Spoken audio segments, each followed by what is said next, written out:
Hovlimda savdo do'koni qurish uchun nima qilish va kimdan ruxsat olishim kerak? O'zingizga tegishli hududda bino inshootlar qurish uchun qurilish va kommunal sohadagi qoidalarga muvofiq bir nechta jarayonlar amalga oshirish lozim. Bular 4 bosqichdan iborat va barchasi elektron tarzda amalga oshiriladi. Eng avvalo siz mygov.uz portali orqali bino inshootlarini o'zgartirish, qayta qurish, rekonstruksiya qilish hamda o'z hududida qo'shimcha bino inshootlarini qurishni loyihalashtirishga ruxsatnoma berish xizmati orqali so'rovnoma yuborishingiz talab etiladi. Zarur ma'lumotlar so'rovnomaga kiritilgach, so'rovnoma dastlab kadastr palatasining hududiy filialiga yuboriladi.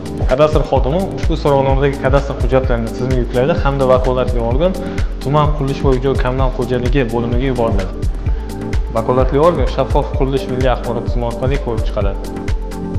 Vakolatli organ hududga chiqib, obyektning ixtisoslashini o'zgartirish, qayta qurish va qo'shimcha bino inshootlarini qurish imkoniyatlarini o'rganadi. Ruxsatnoma berishni rad etishga asos bo'lgan sabablar ariza beruvchi tomonidan bartaraf etilgan taqdirda, so'rovnoma takrorlanib yuborilgandan so'ng 5 ish kunidan oshmagan muddatda ruxsatnoma beriladi.